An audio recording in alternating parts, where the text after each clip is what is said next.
Hi friends, welcome back to our channel. Friends, ಇವತ್ತಿನ ವಿಡಿಯೋದಲ್ಲಿ front and back V neck ಬ್ಲೌಸನ್ನು ಯಾವ ರೀತಿ ನಾವು ಕಟ್ ಮಾಡ್ಕೊಳ್ಬೇಕು ಅಂತ ಹೇಳ್ಕೊಡ್ತಾ ಇದ್ದೀನಿ. ಇಲ್ಲಿ ನಾವು ಫ್ರಂಟ್ ಆ್ಯಂಡ್ ಬ್ಯಾಕು ವಿ ನೆಕ್ಕನ್ನು ಇಡ್ತಾ ಇದ್ದೀವಿ ಅಲ್ವಾ. ವಿ ನೆಕ್ ಇಟ್ಟಾಗ ನಾವು ಶೋಲ್ಡರ್ ಮೆಜರ್ಮೆಂಟಲ್ಲಿ ಸ್ವಲ್ಪ ಚೇಂಜಸನ್ನು ಮಾಡಿಕೊಂಡು ಕಟ್ ಮಾಡ್ಕೊಳ್ಬೇಕಾಗುತ್ತೆ. ಯಾವೆಲ್ಲ ಚೇಂಜಸನ್ನು ಮಾಡಿಕೊಂಡು ಯಾವ ರೀತಿ ಕಟ್ ಮಾಡ್ಕೊಳ್ಬೇಕು ಅಂತ ಇವತ್ತಿನ ವಿಡಿಯೋದಲ್ಲಿ ತಿಳಿಸ್ಕೊಡ್ತೀನಿ. ವಿಡಿಯೋನ ಸ್ಕಿಪ್ ಮಾಡದೆ ಕೊನೆವರೆಗೂ ನೋಡಿ. ಇಲ್ಲಿ ನಾನು ಲೈನಿಂಗನ್ನು ತೊಗೊಂಡಿದ್ದೀನಿ, ಹಾಗೆಯೇ ಮೈನ್ ಫ್ಯಾಬ್ರಿಕನ್ನು ತೊಗೊಂಡಿದ್ದೀನಿ. ಲೈನಿಂಗ್ ಬಂದು 1 ಮೀಟರ್ ಕ್ಲಾತ್ ತೊಗೊಂಡಿದ್ದೀನಿ. ಈ ಬ್ಲೌಸ್ಗೆ ಮೆಜರ್ಮೆಂಟ್ ಬಂದು ಚೆಸ್ಟ್ ಲೂಸು 36 ಇಂಚಿದೆ, ವೇಸ್ಟ್ ಲೂಸ್ ಬಂದು 31 ಇಂಚಿದೆ, ಇನ್ನು ಬ್ಲೌಸ್ ಲೆಂತು 14 ಇಂಚ್ ಬೇಕು. ಈ ಮೆಜರ್ಮೆಂಟ್ಸ್ಗೆ ನಾವು ಬ್ಲೌಸ್ ಕಟ್ಟಿಂಗನ್ನು ನೋಡೋಣ. ಇಲ್ಲಿ ನಾನು ಸ್ಲೀವ್ಸ್ ಕಟ್ಟಿಂಗ್ ಏನು ತೋರಿಸ್ತಾ ಇಲ್ಲ, ಬಾಡಿ ಪಾರ್ಟ್ಸ್ ಮಾತ್ರ ಕಟ್ ಮಾಡಿ ತೋರಿಸ್ತಾ ಇದ್ದೀನಿ. ಬಾಡಿ ಪಾರ್ಟ್ಸನ್ನು ಕಟ್ ಮಾಡ್ಕೊಳ್ಳೋದಕ್ಕೆ ನಾವು ಈ ಥರ 4 ಲೇಯರಲ್ಲಿ ಫ್ಯಾಬ್ರಿಕನ್ನು ಫೋಲ್ಡ್ ಮಾಡ್ಕೊಳ್ಬೇಕು. ಈ ಥರ ಫೋಲ್ಡ್ ಮಾಡಿಕೊಂಡು ಮೊದಲಿಗೆ ನಾವು ಬ್ಯಾಕ್ ಪಾರ್ಟನ್ನು ಕಟ್ ಮಾಡಿಕೊಂಡು ಆಮೇಲೆ ಫ್ರಂಟ್ ಪಾರ್ಟ್ ಕಟ್ ಮಾಡ್ಕೊಳ್ತೀವಿ. ಬ್ಯಾಕ್ ಪಾರ್ಟ್ ಕಟ್ ಮಾಡ್ಕೊಳ್ಬೇಕಾದ್ರೆ ಈ ಕ್ಲೋಸ್ ಪಾರ್ಟು ನಮ್ಮ ಕಡೆ ಹಾಕ್ಕೊಳ್ಬೇಕು. ಹಾಗೆಯೇ ಎಡ್ಜಸ್ ಏನಾದರೂ ಹೆಚ್ಚು ಕಡಿಮೆ ಇದ್ದರೆ ಸಮಾನವಾಗಿರೋ ಥರ ಮಾರ್ಕ್ ಮಾಡ್ಕೊಳ್ಬೇಕು. ಒಂದು ವೇಳೆ ನೀವೇನಾದರೂ ಬ್ಯಾಕ್ ಪಾರ್ಟಲ್ಲಿ ಓಪನ್ ಕೊಡ್ತಾ ಇದ್ದೀರಿ ಅಂದರೆ ಓಪನ್ ಪಾರ್ಟು ಹಾಕ್ಕೊಳ್ಬೋದು. ಹಾಕ್ಕೊಂಡು ಉಕ್ಸ್ಪಟ್ಟಿ ಕಾಜಾಪಟ್ಟಿ ಮಾರ್ಜಿನ್ಗೆ 1/4 ಇಂಚ್ ತೊಗೊಂಡು ಆಮೇಲೆ ನೀವು ಮೆಜರ್ಮೆಂಟ್ಸನ್ನು ತೊಗೊಳ್ಬೇಕಾಗುತ್ತೆ. ಇಲ್ಲಿ ನಾನು ಬ್ಯಾಕ್ ಕ್ಲೋಸ್ ಕೊಟ್ಟು ಫ್ರಂಟ್ ಓಪನ್ ಕೊಡ್ತಾ ಇದ್ದೀನಿ, ಅದಕ್ಕೋಸ್ಕರ ಕ್ಲೋಸ್ ಪಾರ್ಟು ನನ್ನ ಕಡೆ ಹಾಕ್ಕೊಂಡಿದ್ದೀನಿ. ಈ ಥರ ಹಾಕ್ಕೊಂಡು ಈ ಕಡೆ ಎಡ್ಜಸ್ ನನಗೆ ಸ್ವಲ್ಪ ಹೆಚ್ಚು ಕಡಿಮೆ ಇದೆ, ಸ್ಟ್ರೈಟ್ ಆಗಿರೋ ಥರ ಒಂದು ಲೈನನ್ನು ಹಾಕ್ಕೊಳ್ತೀನಿ. ಈ ಥರ ಲೈನ್ ಹಾಕ್ಕೊಂಡು ಈಗ ನಾವು ಬ್ಲೌಸ್ ಲೆಂತನ್ನು ಮಾರ್ಕ್ ಮಾಡ್ಕೊಳ್ಬೇಕು. ಬ್ಲೌಸ್ ಲೆಂತು ನಾವು ರೆಡಿ ಎಷ್ಟು ಬೇಕೋ ಅದಕ್ಕೆ 1 ಇಂಚು ಎಕ್ಸ್ಟ್ರಾ ಆ್ಯಡ್ ಮಾಡಿಕೊಂಡು ಮಾರ್ಕ್ ಮಾಡ್ಕೊಳ್ಬೇಕು. ಇವ್ರಿಗೆ 14 ಇಂಚ್ ರೆಡಿ ಬೇಕು, ಇದಕ್ಕೆ ಮಾರ್ಜಿನ್ಗೆ 1 ಇಂಚ್ ಎಕ್ಸ್ಟ್ರಾ ಆ್ಯಡ್ ಮಾಡಿಕೊಂಡು 15 ಇಂಚ್ಗೆ ಮಾರ್ಕ್ ಮಾಡ್ಕೊಳ್ತಾ ಇದ್ದೀನಿ. ಮಾರ್ಕ್ ಮಾಡಿಕೊಂಡು ಇಲ್ಲಿ ಸ್ಟ್ರೈಟಾಗಿ ಒಂದು ಲೈನ್ ಹಾಕ್ಕೊಳ್ಬೇಕು. ಈ ಥರ ಲೈನ್ ಹಾಕ್ಕೊಂಡು ಇಲ್ಲಿಂದ ಅರ್ಧ ಇಂಚು ಕೆಳಗಡೆಗೆ ಒಂದು ಲೈನ್ ಹಾಕ್ಕೊಳ್ಬೇಕು. ಬ್ಲೌಸ್ ಲೆಂತ್ ಆಯ್ತಲ್ವ, ಈಗ ಸೊಂಟದ ಲೂಸ್ ಮಾರ್ಕ್ ಮಾಡ್ಕೊಳ್ಬೇಕು. ಸೊಂಟದ ಲೂಸು 31 ಇಂಚಿದೆ, ಇದರಲ್ಲಿ 4ನೇ ಭಾಗನ ತಗೊಂಡು ಮಾರ್ಕ್ ಮಾಡ್ಕೊಳ್ಬೇಕು. 31 ಇಂಚಲ್ಲಿ 4ನೇ ಭಾಗ ನಮಗೆ 7.75 ಇಂಚ್ ಬರುತ್ತೆ. 7.75 ಇಂಚ್ಗೆ ಮಾರ್ಕ್ ಮಾಡಿಕೊಂಡು ಅಲ್ಲಿಂದ ಬ್ಯಾಕ್ ಡಾಟ್ಗೆ 1 ಇಂಚ್ ತೊಗೊಳ್ಬೇಕು. ಮಾರ್ಜಿನ್ಗೆ 2 ಇಂಚ್ ತೊಗೊಂಡು ಮಾರ್ಕ್ ಮಾಡ್ಕೊಳ್ಬೇಕು. ಸೊಂಟದ ಲೂಸು ಮಾರ್ಕ್ ಮಾಡಿಕೊಂಡು ಆಯಿತು. ಈಗ ನಾವು ನೆಕ್ ಲೆಂತ್ ಮಾರ್ಕ್ ಮಾಡ್ಕೊಳ್ಳೋಣ. ನೆಕ್ ಲೆಂತನ್ನು ನಾನಿಲ್ಲಿ 10.5 ಇಂಚ್ ತಗೊಳ್ತಾ ಇದ್ದೀನಿ. ನಿಮ್ಗೆ ಎಷ್ಟು ಬೇಕಾಗಿರುತ್ತೋ ನೋಡಿಕೊಂಡು ನೀವು ಮಾರ್ಕ್ ಮಾಡ್ಕೊಳ್ಳಿ. ಮಾರ್ಕ್ ಮಾಡಿಕೊಂಡು ಇಲ್ಲೂ ಸಹ ಒಂದು ಲೈನ್ ಹಾಕ್ಕೊಳ್ಬೇಕು. ಇದರ ಲೈನ್ ಹಾಕ್ಕೊಂಡು ಈಗ ನಾವು ಶೋಲ್ಡರ್ ಮೆಜರ್ಮೆಂಟನ್ನು ಮಾರ್ಕ್ ಮಾಡ್ಕೊಳ್ಬೇಕು. ನಾರ್ಮಲಾಗಿ ನಾವು 36 ಎದೆ ಸುತ್ತಳತೆ ಇರೋಂಥವ್ರಿಗೆ ಡೀಪ್ ನೆಕ್ ಬ್ಲೌಸ್ಗೆ ನಾವು 5 ಇಂಚು ಶೋಲ್ಡರ್ ಬಿಡ್ತನ್ನು ತೊಗೊಳ್ತೀವಿ. ಆದರೆ ಇಲ್ಲಿ ನಾವು ವಿ ನೆಕ್ಕನ್ನು ಕೊಡ್ತಾ ಇರೋದ್ರಿಂದ 5 ಇಂಚನ್ನು ತೊಗೊಳ್ಬಾರ್ದು. ನಾವೆಷ್ಟು ತೊಗೊಳ್ತಾ ಇರ್ತೀವೋ ಅದಕ್ಕಿಂತ 1 ಇಂಚು ಇಲ್ಲ 3/4 ಇಂಚಷ್ಟು ಎಕ್ಸ್ಟ್ರಾನ ನಾವು ತೊಗೊಂಡು ಮಾರ್ಕ್ ಮಾಡ್ಕೊಳ್ಬೇಕಾಗುತ್ತೆ. ಯಾಕೆ ಅಂದರೆ ವಿ ನೆಕ್ ಅನ್ನೋದು ನಮಗೆ ಬ್ರಾಡ್ ಬರೋದಿಲ್ಲ, ಕ್ರಾಸಾಗಿ ಈ ರೀತಿ ಬರುತ್ತೆ. ಅದಕ್ಕೋಸ್ಕರ ನಾವು ಈ ಬಿಡ್ತನ್ನು ಜಾಸ್ತಿ ತೊಗೊಳ್ಬೇಕು. ಇಲ್ಲಿ ನಾವು ಬ್ರಾಡ್ ಮಾಡಿಕೊಂಡಷ್ಟು ನಾವು ಶೋಲ್ಡರ್ ಬಿಡ್ತನ್ನು ಕಡಿಮೆ ತೊಗೊಳ್ತೀವಿ. ಆದರೆ ಇಲ್ಲಿ ವಿ ನೆಕ್ಕಿಗೆ ನಾವು ಶೋಲ್ಡರ್ ಬಿಡ್ತನ್ನು ಜಾಸ್ತಿ ತೊಗೊಳ್ಬೇಕು. ಜಾಸ್ತಿ ತೊಗೊಳ್ಬೇಕು ಅಂದರೆ ಬೋಟ್ ನೆಕ್ ಮಾಡಲಲ್ಲಿ ನಾವು ಶೋಲ್ಡರ್ ಬಿಡ್ತನ್ನು ತೊಗೊಳ್ಬಾರ್ದು. ನಾರ್ಮಲಾಗಿ ನಾವು ಚೆಸ್ಟ್ ಲೂಸ್ ಬೇಸ್ ಮೇಲೆ ಶೋಲ್ಡರ್ ಬಿಡ್ತನ್ನು ತೊಗೊಳ್ತೀವಿ ಅಲ್ವಾ ಡೀಪ್ ನೆಕ್ಕಿಗೆ, ಅದಕ್ಕಿಂತ ನಾವು 1/4 ಇಂಚು ಇಲ್ಲ 1 ಇಂಚಷ್ಟು ಎಕ್ಸ್ಟ್ರಾ ತೊಗೊಂಡು ಮಾರ್ಕ್ ಮಾಡ್ಕೊಳ್ಬೇಕು. ಇಲ್ಲಿ ನಾನು ಈ ಅಳತೆಗೆ 6 ಇಂಚು ತೊಗೊಳ್ತೀನಿ ಶೋಲ್ಡರ್ ಬಿಡ್ತು. 6 ಇಲ್ಲ ನೀವು 5.75 ಇಂಚು ತೊಗೊಳ್ಳಿ. ನಿಮಗೆ ಶೋಲ್ಡರ್ ಬಿಡ್ತು ಸ್ವಲ್ಪ ಕಡಿಮೆ ಬೇಕು ಅಂದರೆ 5.75 ಇಂಚ್ ತೊಗೊಳ್ಳಿ, ಇಲ್ಲಾಂದರೆ 6 ಇಂಚ್ ತೊಗೊಳ್ಳಿ. ಈ ಅಳತೆಗೆ ಕರೆಕ್ಟಾಗಿ ಸರಿ ಹೋಗುತ್ತೆ. 6 ಇಂಚ್ಗೆ ಮಾರ್ಕ್ ಮಾಡಿಕೊಂಡು ಇಲ್ಲೊಂದು ಲೈನ್ ಹಾಕ್ಕೊಳ್ಬೇಕು. ಈ ಥರ ಒಂದು ಲೈನ್ ಹಾಕ್ಕೊಂಡು ಈಗ ನಾವು ನೆಕ್ ವಿಡ್ತ್ ಮಾರ್ಕ್ ಮಾಡ್ಕೊಳ್ಳೋಣ. ನೆಕ್ ವಿಡ್ತನ್ನು ನಾವು ಎಷ್ಟು ತೊಗೊಳ್ಬೇಕು ಅಂದರೆ ಈ ಅಳತೆಗೆ ಒಂದು 2.5 ಇಂಚು ನೆಕ್ ವಿಡ್ತನ್ನು ತೊಗೊಳ್ಳಿ, ಕರೆಕ್ಟಾಗಿ ಸರಿ ಹೋಗುತ್ತೆ. ಇನ್ನು ಉಳಿದಿರೋದು ನೀವು ಶೋಲ್ಡರ್ ಬಿಡ್ತಿಗೆ ಇಟ್ಕೊಳ್ಳಿ. ಒಂದು ವೇಳೆ ನಿಮಗೇನಾದರೂ ಶೋಲ್ಡರ್ ಬಿಡ್ತ್ ಕಡಿಮೆ ಬೇಕು ಅಂದರೆ ಇಲ್ಲಿ ನೀವು ನೆಕ್ ಬಿಡ್ತಲ್ಲಿ 1/4 ಇಂಚಷ್ಟು ಎಕ್ಸ್ಟ್ರಾ ತೊಗೊಂಡು ಮಾರ್ಕ್ ಮಾಡ್ಕೊಳ್ಳಿ. ಈಗ ಇದೇ ಬಿಡ್ತನ್ನು ಕೆಳಗಡೆನೂ ಮಾರ್ಕ್ ಮಾಡಿಕೊಂಡು ಒಂದು ಬಾಕ್ಸ್ ಡ್ರಾ ಮಾಡ್ಕೊಳ್ಬೇಕು. ಈ ಥರ ಮಾರ್ಕ್ ಮಾಡಿಕೊಂಡು ಇದರಲ್ಲಿ ನಾವು ವಿ ನೆಕ್ ಶೇಪನ್ನು ಡ್ರಾ ಮಾಡ್ಕೊಳ್ಬೇಕು. ಈ ಥರ ಬಾಕ್ಸನ್ನು ಡ್ರಾ ಮಾಡಿಕೊಂಡು ಇದರಲ್ಲಿ ನಾವು ವಿ ನೆಕ್ ಶೇಪನ್ನು ಡ್ರಾ ಮಾಡ್ಕೊಳ್ಬೇಕು. ವಿ ನೆಕ್ ಶೇಪನ್ನು ಡ್ರಾ ಮಾಡ್ಕೊಳ್ಳೋದಕ್ಕೆ ನಾವು ಇಲ್ಲಿಂದ ಈ ರೀತಿ ಸ್ಕೇಲನ್ನು ಇಟ್ಕೊಂಡು ಸ್ಟ್ರೈಟಾಗಿ ಮಾರ್ಕ್ ಮಾಡ್ಕೊಂಡಿದ್ದೀವಿ ಅಂದರೆ ಇದು ನಮಗೆ ತುಂಬಾ ಕ್ಲೋಸ್ ಆಗಿಬಿಡುತ್ತೆ. ಅದಕ್ಕೋಸ್ಕರ ನಾವೇನು ಮಾಡಬೇಕು ಅಂದರೆ ಇಲ್ಲಿಂದ ಒಂದು 2.5 ಇಂಚ್ ಲೆಂತ್ಗೆ ಒಂದು ಮಾರ್ಕ್ ಮಾಡ್ಕೊಳ್ಳಿ. ಮಾರ್ಕ್ ಮಾಡಿಕೊಂಡು ಇಲ್ಲಿಂದ ಇಲ್ಲಿಗೆ ಈ ರೀತಿ ಸ್ಟ್ರೈಟಾಗಿ ಮಾರ್ಕ್ ಮಾಡ್ಕೊಳ್ಳಿ. ಸ್ಟ್ರೈಟಾಗಿ ಮಾರ್ಕ್ ಮಾಡಿಕೊಂಡು ಇಲ್ಲಿಂದ ಒಂಚೂರು ನಾವು ಈ ರೀತಿ ಈ ಕಡೆಗೆ ಮಾರ್ಕ್ ಮಾಡಿಕೊಂಡು ಒಂದು ಶೇಪನ್ನು ಕೊಡಬೇಕು. ನೋಡಿ ಈ ಥರ ಬರಬೇಕು ವಿ ಶೇಪ್ ಅನ್ನೋದು. ವಿ ಶೇಪ್ ಅನ್ನೋದು ನಾವು ಈ ಥರನೇ ಮಾರ್ಕ್ ಮಾಡ್ಕೊಳ್ಬೇಕು. ಇಲ್ಲಿಂದ ಏನಾದರೂ ನಾವು ಮಾರ್ಕ್ ಮಾಡ್ಕೊಂಡಿದ್ದೀವಿ ಅಂದರೆ ಇದು ತುಂಬಾ ಕ್ಲೋಸ್ ಆಗಿಬಿಡುತ್ತೆ. ಈ ಮೆಥಡಲ್ಲಿ ನೀವು ವಿ ಶೇಪನ್ನು ಡ್ರಾ ಮಾಡ್ಕೊಳ್ಬೇಕು. ಇಲ್ಲಿ ನಾವು ನೆಕ್ ಶೇಪನ್ನು ಡ್ರಾ ಮಾಡ್ಕೊಂಡಾಯ್ತಲ್ವ. ಈಗ ಆರ್ಮೋಲ್ ಲೆಂತ್ ಮಾರ್ಕ್ ಮಾಡ್ಕೊಳ್ಳೋಣ. ಆರ್ಮೋಲ್ ಲೆಂತು ನಾನಿಲ್ಲಿ 5.75 ಇಂಚ್ ತಗೊಳ್ತಾ ಇದ್ದೀನಿ. ಇದು ಫೈನಲ್ ಅಲ್ಲ, ಲಾಸ್ಟಲ್ಲಿ ನಾವು ಒಂದ್ಸಲ ಚೆಕ್ ಮಾಡ್ಕೊಳ್ಳೋಣ ಆರ್ಮೋಲ್ ಲೂಸು ಕರೆಕ್ಟಾಗಿದೆಯಾ ಇಲ್ವಾ ಅಂತ. ಈ ಥರ ಮಾರ್ಕ್ ಮಾಡಿಕೊಂಡು ಇಲ್ಲಿ ಎಲ್ ಶೇಪ್ ಡ್ರಾ ಮಾಡ್ಕೊಳ್ಳಿ. ಡ್ರಾ ಮಾಡಿಕೊಂಡು ಇಲ್ಲಿ ನಾವು ಚೆಸ್ಟ್ ಲೂಸನ್ನು ಮಾರ್ಕ್ ಮಾಡ್ಕೊಳ್ಬೇಕು. ಚೆಸ್ಟ್ ಲೂಸ್ ನಮಗೆ 36 ಇಂಚ್ ಇದೆಯಲ್ವಾ, ಇದರಲ್ಲಿ 4ನೇ ಭಾಗನ ತೊಗೊಂಡು ಮಾರ್ಕ್ ಮಾಡ್ಕೊಳ್ಬೇಕು. 4ನೇ ಭಾಗ ನಮಗೆ 9 ಇಂಚ್ ಬರುತ್ತೆ. 9 ಇಂಚ್ಗೆ ಮಾರ್ಕ್ ಮಾಡಿಕೊಂಡು ಅಲ್ಲಿಂದ ಮಾರ್ಜಿನ್ಗೆ 2 ಇಂಚ್ ತಗೊಂಡು ಮಾರ್ಕ್ ಮಾಡಿಕೊಂಡು ಸೊಂಟದ ಅಳತೆಗೆ ಜಾಯಿಂಟ್ ಮಾಡ್ಕೊಳ್ಬೇಕು. ಈಗ ಇಲ್ಲಿ ನಾವು ಆರ್ಮೋಲ್ ಶೇಪನ್ನು ಡ್ರಾ ಮಾಡ್ಕೊಳ್ಬೇಕು. ಆರ್ಮೋಲ್ ಶೇಪ್ ಡ್ರಾ ಮಾಡ್ಕೊಳ್ಳೋದಕ್ಕೆ ಈ ಕಾರ್ನರಲ್ಲಿ 1/4 ಇಂಚು ಬಿಡ್ತು ತಗೊಂಡು ಮಾರ್ಕ್ ಮಾಡ್ಕೊಳ್ಳಿ. ಮಾರ್ಕ್ ಮಾಡಿಕೊಂಡು ಕರ್ವ್ ಸ್ಕೇಲನ್ನು ತಗೊಂಡು ಶೇಪನ್ನು ಡ್ರಾ ಮಾಡ್ಕೊಳ್ಳಿ. ಈ ಥರ ಶೇಪ್ ಡ್ರಾ ಮಾಡಿಕೊಂಡು ಈಗ ನಾವು ಆರ್ಮೋಲ್ ಲೂಸ್ ಒಂದ್ಸಲ ಚೆಕ್ ಮಾಡ್ಕೊಳ್ಳೋಣ. ಆರ್ಮೋಲ್ ಲೂಸು ಇವ್ರಿಗೆ 8 ಇಂಚ್ ಬೇಕು. ಇಲ್ಲಿ ಮಾರ್ಜಿನ್ ಬಿಟ್ಟು ಸ್ಟಿಚ್ ನಮಗೆ ಎಲ್ಲಿಗೆ ಬರುತ್ತೋ ಅಲ್ಲಿಗೆ ಟೇಪ್ನ ಈ ಥರ ಇಟ್ಕೊಂಡು ಸ್ವಲ್ಪ ಸ್ವಲ್ಪ ಈ ರೀತಿ ತಿರುಗಿಸ್ಕೊಂಡು ಚೆಕ್ ಮಾಡ್ಕೊಳ್ಬೇಕು. 8 ಇಂಚು ಇವ್ರಿಗೆ ಆರ್ಮೋಲ್ ಲೂಸ್ ಬೇಕು. ಕರೆಕ್ಟಾಗಿ ಇಲ್ಲಿ 8 ಇಂಚೇ ಬರ್ತಾ ಇದೆ. ನಿಮಗೇನಾದರೂ ಹೆಚ್ಚು ಕಡಿಮೆ ಬಂದರೆ ಮೇಲೆ ಕೆಳಗಡೆ ಅಡ್ಜಸ್ಟ್ ಮಾಡಿಕೊಂಡು ನೀವು ಮಾರ್ಕ್ ಮಾಡ್ಕೊಳ್ಳಿ. ಈಗ ನಾವು ಬ್ಯಾಕ್ ಡಾಟನ್ನು ಮಾರ್ಕ್ ಮಾಡ್ಕೊಳ್ಬೇಕು. ಬ್ಯಾಕ್ ಡಾಟ್ಗೆ ನಾವು ಸೊಂಟದ ಲೂಸಲ್ಲಿ ಅರ್ಧಕ್ಕೆ ಮಾರ್ಕ್ ಮಾಡಿಕೊಂಡು ಸ್ಟ್ರೈಟಾಗಿ ಒಂದು ಲೈನ್ ಹಾಕ್ಕೊಳ್ಬೇಕು. ಡಾಟ್ ಲೆಂತನ್ನು ಒಂದು 4 ಇಂಚ್ ತಗೊಳ್ಳೋಣ. 4 ಇಂಚ್ ಸಾಕಾಗುತ್ತೆ. ಬಿಡ್ತು ಈ ಕಡೆ ಅರ್ಧ ಇಂಚು ಈ ಕಡೆ ಅರ್ಧ ಇಂಚು ತಗೊಂಡು ಮಾರ್ಕ್ ಮಾಡ್ಕೊಳ್ಳಿ. ಈಗ ಈ ಡಾಟ್ ಹತ್ರಿಂದ ಸೈಡ್ಗೆ ಅರ್ಧ ಇಂಚಷ್ಟು ಮೇಲಕ್ಕೆ ಕ್ರಾಸಾಗಿ ಮಾರ್ಕ್ ಮಾಡ್ಕೊಳ್ಬೇಕು. ನೋಡಿ ಇದಿಷ್ಟು ನಾವು ಬ್ಯಾಕ್ ಪಾರ್ಟ್ಗೆ ಮಾರ್ಕ್ ಮಾಡ್ಕೊಳ್ಬೇಕು. ನೋಡಿದ್ರಲ್ಲ ವಿ ನೆಕ್ ಶೇಪ್ಗೆ ನಾವು ಶೋಲ್ಡರ್ ಮೆಜರ್ಮೆಂಟ್ಸನ್ನು ಯಾವ ರೀತಿ ತಗೊಳ್ಬೇಕು ಅಂತ. ಈಗ ಇದನ್ನು ಕಟ್ ಮಾಡ್ಕೊಳ್ಬೇಕು. ಕಟ್ ಮಾಡಿಕೊಂಡು ಫ್ರಂಟ್ ಪಾರ್ಟ್ ಯಾವ ರೀತಿ ಕಟ್ ಮಾಡ್ಕೊಳ್ಳೋದು ಅಂತ ನೋಡೋಣ. ಇಲ್ಲಿ ನಾನು ನೆಕ್ ಪಾರ್ಟನ್ನು ಬಿಟ್ಟು ಔಟ್ಲೈನ್ಸ್ ಮಾತ್ರ ಕಟ್ ಮಾಡ್ಕೊಳ್ತಾ ಇದ್ದೀನಿ. ನೆಕ್ ಪಾರ್ಟನ್ನು ಸ್ಟಿಚ್ ಮಾಡ್ಕೊಳ್ಳೋವಾಗ ಕಟ್ ಮಾಡ್ಕೊಳ್ತೀನಿ. ನೋಡಿ ಈ ಥರ ಬ್ಯಾಕ್ ಪಾರ್ಟನ್ನು ಕಟ್ ಮಾಡಿಕೊಂಡು ಡಾಟ್ ಹತ್ರ ಒಂದು ನಾಚ್ ಹಾಕ್ಕೊಳ್ಳಿ. ಚೆಸ್ಟ್ ಲೂಸ್ ಹತ್ರ ಒಂದು ನಾಚ್ ಹಾಕ್ಕೊಳ್ಳಿ. ನೆಕ್ ಬಿಡ್ತ್ ಹತ್ರ ಒಂದು ನಾಚ್ ಹಾಕ್ಕೊಳ್ಳಿ. ಈಗ ನಾವು ಫ್ರಂಟ್ ಪಾರ್ಟನ್ನು ಕಟ್ ಮಾಡ್ಕೊಳ್ಳೋಣ. ಪಾರ್ಟನ್ನು ಕಟ್ ಮಾಡ್ಕೊಳ್ಳೋದಕ್ಕೆ ಓಪನ್ ಪಾರ್ಟು ನಮ್ಮ ಕಡೆ ಹಾಕ್ಕೊಳ್ಬೇಕು. ಒಂದು ವೇಳೆ ನೀವೇನಾದರೂ ಬ್ಯಾಕ್ ಪಾರ್ಟಲ್ಲಿ ಓಪನ್ ಕೊಡ್ತೀರಿ ಅನ್ನೋಂಗಿದ್ರೆ ಫ್ರಂಟಲ್ಲಿ ನೀವು ಕ್ಲೋಸ್ ಪಾರ್ಟನ್ನು ಹಾಕ್ಕೊಳ್ಬೇಕು. ನೋಡ್ಕೊಳ್ಳಿ ಈ ಥರ ಹಾಕ್ಕೊಂಡು ಶೋಲ್ಡರ್ ಕಡೆ ಸ್ಟ್ರೈಟಾಗಿರೋ ಥರ ಒಂದು ಲೈನ್ ಹಾಕ್ಕೊಳ್ಳಿ. ಹಾಗೆಯೇ ಈ ಕಡೆ ಎಡ್ಜಲ್ಲಿ ಉಕ್ಸ್ಪಟ್ಟಿ ಕಾಜಪಟ್ಟಿ ಮಾರ್ಜಿನ್ಗೆ ಒಂದು ಅರ್ಧ ಇಂಚು ತಗೊಂಡು ಒಂದು ಲೈನ್ ಹಾಕ್ಕೊಳ್ಬೇಕು. ಇಲ್ಲೇನಾದರೂ ನಿಮಗೆ ಹೆಚ್ಚು ಕಡಿಮೆ ಇದ್ದರೆ ನೋಡಿಕೊಂಡು ನೀವು ಲೈನನ್ನು ಹಾಕ್ಕೊಳ್ಳಿ. ಈಗ ಬ್ಯಾಕ್ ಪಾರ್ಟನ್ನು ತೊಗೊಳ್ಬೇಕು. ಬ್ಯಾಕ್ ಪಾರ್ಟನ್ನು ತೊಗೊಂಡು ಇದ್ರ ಮೇಲೆ ಇಟ್ಕೊಳ್ಬೇಕು. ಇದ್ರ ಮೇಲೆ ಇಟ್ಕೊಳ್ಳೋವಾಗ ಈ ಮಾರ್ಜಿನ್ ಬಿಟ್ಟು ಶೋಲ್ಡರ್ ಲೈನ್ ಹತ್ರ ಕರೆಕ್ಟಾಗಿ ಇಟ್ಕೊಳ್ಳಿ. ಈ ಥರ ಇಟ್ಕೊಂಡು ಬ್ಯಾಕ್ ಪಾರ್ಟ್ ಯಾವ ಥರ ಇದೆ ಅದೇ ಥರ ಸುತ್ತಲೂ ಮಾರ್ಕ್ ಮಾಡ್ಕೊಳ್ಬೇಕು. ಸುತ್ತಲೂ ಮಾರ್ಕ್ ಮಾಡಿಕೊಂಡು ನೆಕ್ ಬಿಡ್ತ್ ಎಲ್ಲಿಗಿರುತ್ತೋ ಅಲ್ಲಿಗೆ ಮಾರ್ಕ್ ಮಾಡ್ಕೊಳ್ಳಿ. ಚೆಸ್ಟ್ ಲೂಸ್ ಎಲ್ಲಿಗಿರುತ್ತೋ ಅಲ್ಲಿಗೆ ಮಾರ್ಕ್ ಮಾಡ್ಕೊಳ್ಳಿ. ಮಾರ್ಕ್ ಮಾಡಿಕೊಂಡು ಬ್ಯಾಕ್ ಪಾರ್ಟನ್ನು ತೆಗೆದುಬಿಡಿ. ಬ್ಯಾಕ್ ಪಾರ್ಟನ್ನು ತೆಗೆದುಬಿಟ್ಟು ಮೊದಲಿಗೆ ನಾವಿಲ್ಲಿ ಫ್ರಂಟ್ ಆರ್ಮೋಲ್ ಶೇಪನ್ನು ಮಾರ್ಕ್ ಮಾಡ್ಕೊಳ್ಳೋಣ. ಫ್ರಂಟ್ಗೆ ನಾವು ಬ್ಯಾಕಿಂದ ಈ ಕಾರ್ನರಲ್ಲಿ ಅರ್ಧ ಇಂಚು ಒಳಗಡೆ ತಗೊಂಡು ಆರ್ಮೋಲ್ ಶೇಪನ್ನು ಮಾರ್ಕ್ ಮಾಡ್ಕೊಳ್ಬೇಕು. ನೀಟಾಗಿ ಈ ರೀತಿ ಒಂದು ಶೇಪನ್ನು ಡ್ರಾ ಮಾಡ್ಕೊಳ್ಳಿ. ಆರ್ಮೋಲ್ ಶೇಪ್ ಡ್ರಾ ಮಾಡ್ಕೊಂಡಾಯ್ತಲ್ವ. ಈಗ ನಾವು ಫ್ರಂಟ್ ಲೆಂತು ನೆಕ್ ಲೆಂತನ್ನು ಮಾರ್ಕ್ ಮಾಡ್ಕೊಳ್ಬೇಕು. ಫ್ರಂಟ್ ಲೆಂತು ನೆಕ್ ಲೆಂತನ್ನು ನಾವು ಅಳತೆ ಬ್ಲೌಸಲ್ಲಿ ನೋಡ್ಕೊಳ್ಳೋಣ. ನೆಕ್ ಲೆಂತನ್ನು ನಾವು ಶೋಲ್ಡರ್ ಸ್ಟಿಚ್ಚಿಂದ ಈ ಕ್ರಾಸ್ ಎಲ್ಲಿಗಿರುತ್ತೋ ನೋಡಿಕೊಂಡು ಅಲ್ಲಿಗೆ ತಗೊಳ್ಬೇಕು. 6.5 ಇಂಚು ಇವ್ರಿಗೆ ನೆಕ್ ಲೆಂತ್ ಬೇಕು. ಫ್ರಂಟ್ ಲೆಂತನ್ನು ನಾವು ಕ್ರಾಸ್ ಬೆಲ್ಟನ್ನು ಬಿಟ್ಟು ಈ ಲೆಂತ್ ಎಷ್ಟಿದೆ ನೋಡಿಕೊಂಡು ತಗೊಳ್ಬೇಕು. 12.5 ಇಂಚಿದೆ. ಇನ್ನು ನಾವೀಗ ಉಕ್ಸ್ಪಟ್ಟಿ ಕಾಜಪಟ್ಟಿ ಲೆಂತ್ ನೋಡೋಣ.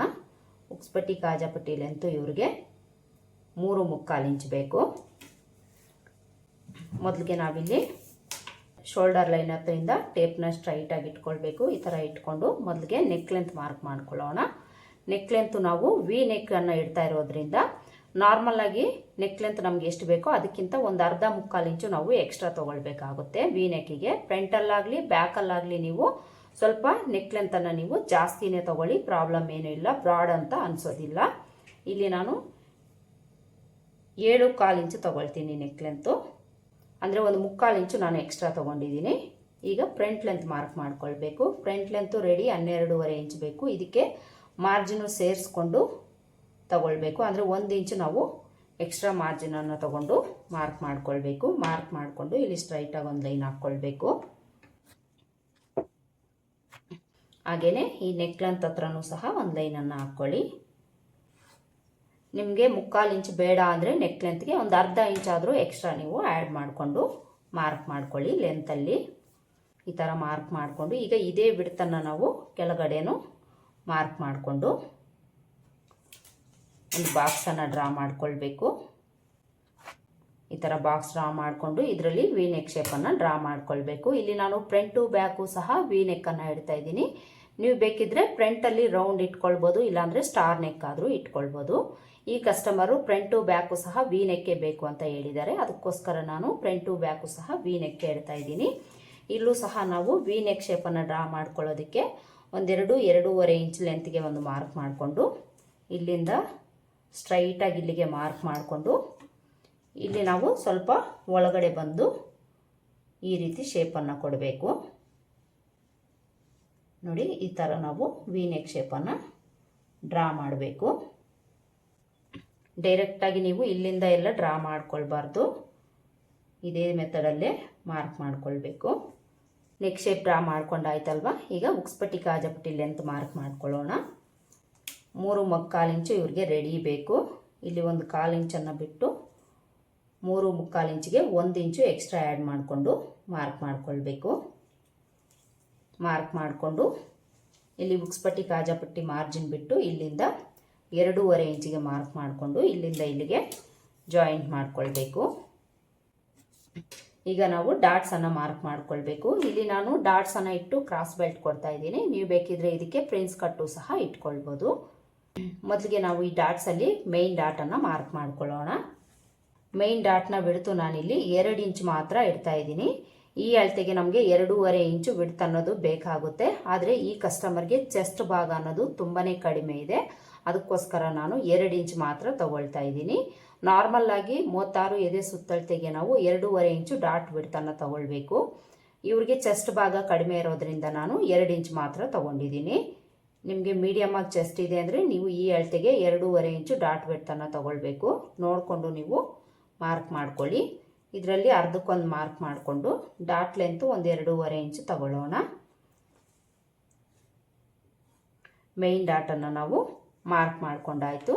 ಈಗ ಈ ಸೈಡ್ ಲೆಂತನ್ನು ತಗೊಳ್ಳೋಣ. ಸೈಡಲ್ಲಿ ನಾವು 1 ಇಂಚಷ್ಟು ಈ ರೀತಿ ಮೇಲಕ್ಕೆ ಮಾರ್ಕ್ ಮಾಡಿಕೊಂಡ್ರೆ ಸರಿ ಹೋಗುತ್ತೆ. ಈ ಥರ ಮಾರ್ಕ್ ಮಾಡಿಕೊಂಡು ಈಗ ಸೊಂಟದ ಲೂಸ್ ಮಾರ್ಕ್ ಮಾಡ್ಕೊಳ್ಬೇಕು. ಸೊಂಟದ ಲೂಸ್ ಇವ್ರಿಗೆ ಬ್ಯಾಕ್ ಪಾರ್ಟಲ್ಲಿ ನಾವು ಎಷ್ಟಿಟ್ಟಿದ್ದೀವೋ ಅಷ್ಟು ಫ್ರಂಟಲ್ಲೂ ತಗೊಳ್ಬೇಕು. ಬ್ಯಾಕ್ ಪಾರ್ಟಲ್ಲಿ 7.25 ಇಂಚ್ ಇಟ್ಟಿದ್ದೀವಿ. ಇಲ್ಲೂ ಸಹ ಈ ಡಾಟ್ ಬಿಡ್ತನ್ನು ಬಿಟ್ಟು 7.25 ಇಂಚಿಗೆ ಮಾರ್ಕ್ ಮಾಡಿಕೊಂಡು ಇಲ್ಲಿಂದ ಮಾರ್ಜಿನ್ಗೆ 2 ಇಂಚ್ ತಗೊಂಡು ಚೆಸ್ಟ್ ಲೂಸ್ಗೆ ಜಾಯಿಂಟ್ ಮಾಡ್ಕೊಳ್ಬೇಕು. ಈಗ ನಾವು ಉಕ್ಸ್ಪಟ್ಟಿ ಕಡೆ ಡಾಟು ಆರ್ಮೋಲ್ ಡಾಟನ್ನು ಮಾರ್ಕ್ ಮಾಡ್ಕೊಳ್ಬೇಕು. ಇವೆರಡೂ ಡಾಟನ್ನು ನಾವು ಯಾವುದೇ ಸೈಜ್ಗಾದರೂ ಯಾವುದೇ ಬ್ಲೌಸ್ಗಾದರೂ ಒಂದೇ ಮೆಥಡಲ್ಲೇ ಮಾರ್ಕ್ ಮಾಡ್ಕೊಳ್ತೀವಿ. ಉಕ್ಸ್ಪಟ್ಟಿ ಕಡೆ ಡಾಟ್ಗೆ ನಾವು ಈ ಲೆಂತಲ್ಲಿ ಅರ್ಧಕ್ಕೆ ಮಾರ್ಕ್ ಮಾಡ್ಕೊಳ್ಬೇಕು. ಮಾರ್ಕ್ ಮಾಡಿಕೊಂಡು ಸ್ಟ್ರೈಟಾಗಿ ಒಂದು ಲೈನ್ ಹಾಕ್ಕೊಂಡು ಡಾಟ್ ಲೆಂತನ್ನು 2.5 ಇಂದ 2.25 ಇಂಚ್ ಇಟ್ಕೊಳ್ಳಿ. ಡಾಟ್ ಬಿಡ್ತು ಈ ಕಡೆ 1/4 ಇಂಚು, ಈ ಕಡೆ 1/4 ಇಂಚು ತಗೊಳ್ಬೇಕು. ಇನ್ನು ಆರ್ಮೋಲ್ ಡಾಟ್ಗೆ ನಾವು ಈ ಡಾಟ್ ನೇರಕ್ಕೆ ಸ್ಕೇಲ್ನಾಗಲಿ ಟೇಪ್ನಾಗಲಿ ಈ ಥರ ಇಟ್ಕೊಂಡು ಸ್ಟ್ರೈಟಾಗಿ ಒಂದು ಲೈನ್ ಹಾಕ್ಕೊಳ್ಳಿ. ಡಾಟ್ ಬಿಡ್ತು ಇಲ್ಲೂ ಸಹ ಈ ಕಡೆ 1/4 ಇಂಚು, ಈ ಕಡೆ 1/4 ಇಂಚನ್ನು ತಗೊಳ್ಳಿ. ಲೆಂತನ್ನು ನಾವು ಇವೆರಡರ ಮಧ್ಯೆ 1-2 ಇಂಚು ಬಿಡ್ತು ತಗೊಂಡು ಮಾರ್ಕ್ ಮಾಡ್ಕೊಂಡಿದ್ದೀವಿ ಅಂದರೆ ಕರೆಕ್ಟಾಗಿ ಸರಿ ಹೋಗುತ್ತೆ. ಈ ಮೆಥಡಲ್ಲಿ ನೀವು ಈ ಡಾಟನ್ನು ಮಾರ್ಕ್ ಮಾಡ್ಕೊಳ್ಳಿ. ಇಲ್ಲಿ ನಾವು ಫ್ರಂಟ್ ಪಾರ್ಟಲ್ಲಿ ಮೇಲಿನ ಪಾರ್ಟ್ಗೆ ಮಾರ್ಕ್ ಮಾಡ್ಕೊಂಡಾಯಿತು. ಈಗ ನಾವು ಕ್ರಾಸ್ ಬೆಲ್ಟ್ಗೆ ಮಾರ್ಕ್ ಮಾಡ್ಕೊಳ್ಬೇಕು. ಕ್ರಾಸ್ ಬೆಲ್ಟ್ನ ಲೆಂತ್ ನಮ್ಗೆ ಎಷ್ಟು ಬೇಕು ಅಂತ ನಾವು ನೋಡಿಕೊಂಡು ಮಾರ್ಕ್ ಮಾಡ್ಕೊಳ್ಳೋಣ. ಉಕ್ಸ್ಪಟ್ಟಿ ಕಡೆ ಲೆಂತನ್ನು ನೋಡ್ಕೊಳ್ಳೋಣ. 2.25 ಇಂಚಿದೆ. ಸೈಡ್ ಲೆಂತ್ ನೋಡ್ಕೊಳ್ಬೇಕು. ಇಲ್ಲಿ 2.25 ಇಂಚಿದೆ. ಮೊದಲಿಗೆ ನಾವು ಉಕ್ಸ್ಪಟ್ಟಿ ಕಡೆ ಲೆಂತ್ ಮಾರ್ಕ್ ಮಾಡ್ಕೊಳ್ಳೋಣ. ರೆಡಿ ನಮಗೆ 2.25 ಬೇಕು ಅಂದರೆ ಇಲ್ಲಿ ನಾವು 3.25 ಇಂಚು ತಗೊಳ್ಬೇಕು. ಅಂದರೆ 1 ಇಂಚು ನಾವು ಎಕ್ಸ್ಟ್ರಾ ತಗೊಂಡು ಮಾರ್ಕ್ ಮಾಡ್ಕೊಳ್ಬೇಕು. ಮಾರ್ಕ್ ಮಾಡಿಕೊಂಡು ಈ ಥರ ಒಂದು ಲೈನನ್ನು ಹಾಕ್ಕೊಂಡು ಈ ಲೆಂತಲ್ಲಿ ಈ ಡಾಟ್ ಕೆಳಗಡೆ ನಾವು 1 ಇಂಚು ಇಲ್ಲ 1.25 ಇಂಚಷ್ಟು ಕಡಿಮೆ ತೊಗೊಂಡು ಮಾರ್ಕ್ ಮಾಡ್ಕೊಳ್ಬೇಕು. ಸೈಡಲ್ಲಿ ನಮಗೆ ರೆಡಿ ಎಷ್ಟು ಬೇಕೋ ಅದಕ್ಕೆ 1 ಇಂಚು ಎಕ್ಸ್ಟ್ರಾ ತೊಗೊಂಡು ಮಾರ್ಕ್ ಮಾಡ್ಕೊಳ್ಬೇಕು. ಮಾರ್ಕ್ ಮಾಡಿಕೊಂಡು ಈ ಮಾರ್ಕಿಂಗ್ಸ್ನೆಲ್ಲ ಜಾಯಿಂಟ್ ಮಾಡ್ಕೊಳ್ಬೇಕು. ಕ್ರಾಸ್ ಬೆಲ್ಟ್ನ ಲೆಂತ್ ಮಾರ್ಕ್ ಮಾಡ್ಕೊಂಡಾಯಿತು. ವಿಡ್ತನ್ನು ನಾವು ಬ್ಯಾಕ್ ವಿಡ್ತ್ ಎಷ್ಟಿರುತ್ತೋ ಅಷ್ಟು ತೊಗೊಂಡಿದ್ದೀವಿ ಅಂದರೆ ಕರೆಕ್ಟಾಗಿ ಸರಿ ಹೋಗುತ್ತೆ. ಇಲ್ಲಿ ನಾವು ಕ್ರಾಸ್ ಬೆಲ್ಟ್ಗೂ ಸಹ ಮಾರ್ಕ್ ಮಾಡ್ಕೊಂಡಾಯಿತು. ಈಗ ನಾವು ಯಾವ ರೀತಿ ಮಾರ್ಕ್ ಮಾಡ್ಕೊಂಡಿದ್ದೀವೋ ಅದೇ ಥರ ಕಟ್ ಮಾಡ್ಕೊಳ್ಳೋಣ. ಕ್ರಾಸ್ ಬೆಲ್ಟನ್ನು ಕಟ್ ಮಾಡಿಕೊಂಡು ಈ ಪಾರ್ಟನ್ನು ನಾವು ಕಟ್ ಮಾಡ್ಕೊಳ್ಳೋವಾಗ ನೆಕ್ ಪಾರ್ಟನ್ನು ಬಿಟ್ಟು ಔಟ್ಲೈನ್ಸ್ ಮಾತ್ರ ಕಟ್ ಮಾಡ್ಕೊಳ್ಳೋಣ. ನೋಡಿ, ಈ ಥರ ಫ್ರಂಟ್ ಪಾರ್ಟನ್ನು ಕಟ್ ಮಾಡಿಕೊಂಡು ಡಾಟ್ಸ್ ಮಾರ್ಕ್ ಮಾಡ್ಕೊಂಡಿರೋ ಹತ್ರ ನಾಚ್ ಹಾಕ್ಕೊಳ್ಬೇಕು. ಇನ್ನು ಈ ನೆಕ್ ಪಾರ್ಟನ್ನು ನಾನು ಕ್ಯಾನ್ವಾಸ್ ಹಾಕಿ ಸ್ಟಿಚ್ ಮಾಡ್ತೀನಿ. ಅದಕ್ಕೋಸ್ಕರ ಕಟ್ ಮಾಡ್ಕೊಂಡಿಲ್ಲ. ಸ್ಟಿಚ್ ಮಾಡ್ಕೊಳ್ಳೋವಾಗ ಕಟ್ ಮಾಡ್ಕೊಳ್ತೀನಿ. ನೋಡಿ, ಇಲ್ಲಿ ನಾನು ಫ್ರಂಟ್ ಪಾರ್ಟನ್ನು ಕಟ್ ಮಾಡಿ ತೋರಿಸಿದ್ದೀನಿ. ಕ್ರಾಸ್ ಬೆಲ್ಟನ್ನು ಕಟ್ ಮಾಡಿ ತೋರಿಸಿದ್ದೀನಿ. ಹಾಗೆಯೇ ಬ್ಯಾಕ್ ಪಾರ್ಟನ್ನು ಕಟ್ ಮಾಡಿ ತೋರಿಸಿದ್ದೀನಿ. ಈ ಥರ ನಾವು ಲೈನಿಂಗನ್ನು ಕಟ್ ಮಾಡಿಕೊಂಡು ಇದನ್ನು ಮೇನ್ ಫ್ಯಾಬ್ರಿಕ್ ಮೇಲೆ ಇಟ್ಕೊಂಡು ಸುತ್ತಲೂ ಒಂದು 1/2 ಇಂಚು ಎಕ್ಸ್ಟ್ರಾ ಇರೋ ಥರ ನಾವು ಮೇನ್ ಫ್ಯಾಬ್ರಿಕನ್ನು ಕಟ್ ಮಾಡ್ಕೊಳ್ಬೇಕು. ಮೇನ್ ಫ್ಯಾಬ್ರಿಕನ್ನು ಕಟ್ ಮಾಡ್ಕೊಳ್ಬೇಕಾದ್ರೆ ಫ್ಲವರ್ಸ್ ಡೈರೆಕ್ಷನನ್ನು ನೋಡ್ಕೊಳ್ಳಿ. ಈ ಫ್ಲವರ್ ಡೈರೆಕ್ಷನ್ ಅನ್ನೋದು ನಮಗೆ ಉದ್ದುದ್ದಕ್ಕೆ ಬರಬೇಕು. ಅದಕ್ಕೋಸ್ಕರ ನೋಡ್ಕೊಳ್ಳಿ. ಮೇನ್ ಫ್ಯಾಬ್ರಿಕನ್ನು ಈ ಫ್ಲವರ್ ಡೈರೆಕ್ಷನನ್ನು ನೋಡಿಕೊಂಡು ಈ ಥರ 2 ಲೇಯರಲ್ಲಿ ಫೋಲ್ಡ್ ಮಾಡ್ಕೊಳ್ಬೇಕು. 2 ಲೇಯರಲ್ಲಿ ಫೋಲ್ಡ್ ಮಾಡಿಕೊಂಡು ಮೊದಲಿಗೆ ಬ್ಯಾಕ್ ಪಾರ್ಟನ್ನು ತಗೊಳ್ಳಿ. ಬ್ಯಾಕ್ ಪಾರ್ಟನ್ನು ತಗೊಂಡು ಈ ಫ್ಲವರ್ ಡೈರೆಕ್ಷನ್ನು ಮೇಲಕ್ಕೆ ಹೋಗೋ ಥರ ನಾವು ಈ ಬ್ಯಾಕ್ ಪಾರ್ಟನ್ನು ಇಟ್ಕೊಳ್ಬೇಕು. ಸೊಂಟದ ಕಡೆಗೆ ಡೌನಿಂಗ್ ಬರಬೇಕು. ಶೋಲ್ಡರ್ ಕಡೆಗೆ ಫ್ಲವರ್ಸ್ ಡೈರೆಕ್ಷನ್ ಅನ್ನೋದು ಮೇಲಕ್ಕೆ ಇರೋ ಥರ ಇಟ್ಕೊಂಡು ಇದ್ರ ಮೇಲೆ ಲೈನಿಂಗನ್ನು ಈ ಥರ ಇಟ್ಕೊಳ್ಬೇಕು. ಇಲ್ಲಿ ನೀವು ಮೇನ್ ಫ್ಯಾಬ್ರಿಕನ್ನು ಫೋಲ್ಡ್ ಮಾಡ್ಕೊಳ್ಬೇಕಾದ್ರೆ ಬಾಡಿ ಪಾರ್ಟ್ಸ್ಗೆ ಹಾಗೆಯೇ ಸ್ಲೀವ್ಸ್ಗೆ ಫ್ಯಾಬ್ರಿಕ್ ಸಿಗ್ತಾ ಇದೆಯಾ ಇಲ್ವಾ ಅಂತ ನೋಡಿಕೊಂಡು ನೀವು ಕಟ್ ಮಾಡ್ಕೊಳ್ಬೇಕಾಗುತ್ತೆ. ನೋಡ್ಕೊಳ್ದೆ ಏನಾದರೂ ನೀವು ಕಟ್ ಮಾಡ್ಕೊಂಡಿದ್ದೀರಿ ಅಂದರೆ ಫ್ಯಾಬ್ರಿಕ್ ಅನ್ನೋದು ನಿಮಗೆ ಶಾರ್ಟೇಜ್ ಬಂದುಬಿಡುತ್ತೆ. ನೋಡಿಕೊಂಡು ನೀವು ಕಟ್ ಮಾಡ್ಕೊಳ್ಳಿ. ಫ್ರಂಟು ಬ್ಯಾಕನ್ನು ಈ ಥರ ಆಪೋಸಿಟಲ್ಲಿ ಹಾಕ್ಕೊಳ್ಳಿ. ಇಲ್ಲಿ ನಮಗೆ ಫ್ರಂಟ್ ಪಾರ್ಟ್ಗೆ ಈ ಡೈರೆಕ್ಷನ್ ಅನ್ನೋದು ಡೌನ್ಗೆ ಬರುತ್ತೆ. ನಿಮಗೇನಾದರೂ ಅಪ್ಗೆ ಬೇಕು ಅಂದರೆ ಕ್ಲಾತ್ ಅನ್ನೋದು ಅಡ್ಜಸ್ಟ್ ಆಗೋದಿಲ್ಲ. ನೋಡಿ, ಅಡ್ಜಸ್ಟ್ ಆಗುತ್ತೆ ಅಂದರೆ ನೀವು ಈ ಥರ ಇಟ್ಕೊಂಡು ಕಟ್ ಮಾಡ್ಕೊಳ್ಳಿ. ಅಡ್ಜಸ್ಟ್ ಆಗಲ್ಲ ಅಂದರೆ ಫ್ರಂಟಲ್ಲಿ ನೀವು ಡೈರೆಕ್ಷನನ್ನು ನೋಡ್ಕೊಳಕ್ಕೆ ಹೋಗಬೇಡಿ. ಯಾವ ಥರ ನಿಮಗೆ ಕ್ಲಾತ್ ಸಿಗುತ್ತೆ ಅದೇ ಥರ ಇಟ್ಕೊಂಡು ನೀವು ಕಟ್ ಮಾಡ್ಕೊಳ್ಳಿ. ಇಲ್ಲಿ ನನಗೆ ಸಿಗ್ತಾ ಇದೆ, ಅದಕ್ಕೋಸ್ಕರ ನಾನು ಇದೇ ಥರ ಇಟ್ಕೊಂಡು ಕಟ್ ಮಾಡ್ಕೊಳ್ತೀನಿ. ಇಲ್ಲಿ ನಾವು ಲೈನಿಂಗಿಗಿಂತ ಮೇನ್ ಫ್ಯಾಬ್ರಿಕ್ಕು ಸುತ್ತಲೂ ಒಂದು 1/2 ಇಂಚು ಎಕ್ಸ್ಟ್ರಾ ಇರೋ ಥರ ನೋಡಿಕೊಂಡು ನಾವು ಕಟ್ ಮಾಡ್ಕೊಳ್ಬೇಕು. ಎಕ್ಸ್ಟ್ರಾ ಇದೆ ಅಂದರೆ ನಾವು ಕಟ್ ಮಾಡಿ ತೆಗಿಬೋದು. ಶಾರ್ಟೇಜ್ ಆಗಿದೆ ಅಂದರೆ ಅಡ್ಜಸ್ಟ್ ಮಾಡೋದು ಕಷ್ಟ ಆಗುತ್ತೆ. ಅದಕ್ಕೋಸ್ಕರ ಸ್ವಲ್ಪ ಎಕ್ಸ್ಟ್ರಾ ಇರೋ ಥರನೇ ನೀವು ಕಟ್ ಮಾಡ್ಕೊಳ್ಳಿ.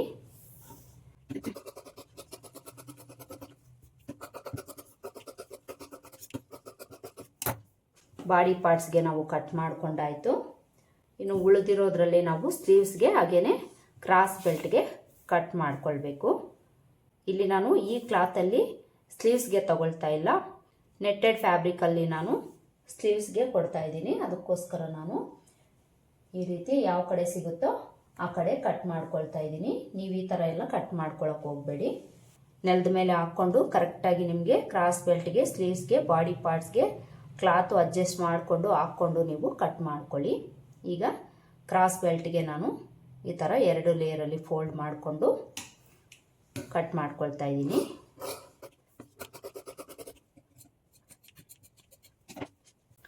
ಮೇನ್ ಫ್ಯಾಬ್ರಿಕ್ಕು ಸಹ ಕಟ್ ಮಾಡ್ಕೊಂಡಾಯಿತು. ನೋಡಿದ್ರಲ್ವಾ, ಇವತ್ತಿನ ವಿಡಿಯೋದಲ್ಲಿ ನಾನು ನಿಮಗೆ ವಿ ನೆಕ್ ಬ್ಲೌಸ್ಗೆ ಯಾವ ರೀತಿ ನಾವು ಮೆಜರ್ಮೆಂಟ್ಸನ್ನು ತಗೊಂಡು ಕಟ್ ಮಾಡ್ಕೊಳ್ಬೇಕು ಅಂತ ಹೇಳ್ಕೊಟ್ಟಿದ್ದೀನಿ. ಐ ಹೋಪ್ ಈ ವಿಡಿಯೋ ನಿಮಗೆ ಹೆಲ್ಪ್ ಆಗಿದೆ ಅಂತ ಅಂದ್ಕೊಳ್ತೀನಿ. ಹೆಲ್ಪ್ ಆಗಿದೆ ಅಂತ ಅನಿಸಿದರೆ ವಿಡಿಯೋ ಒಂದು ಲೈಕ್ ಕೊಡೋದನ್ನು ಮರಿಬೇಡಿ. ಮತ್ತೆ ಸಿಗೋಣ ಮತ್ತೊಂದು ವಿಡಿಯೋದಲ್ಲಿ. ಅಲ್ಲಿವರೆಗೂ ನಮಸ್ಕಾರ. Thanks for watching.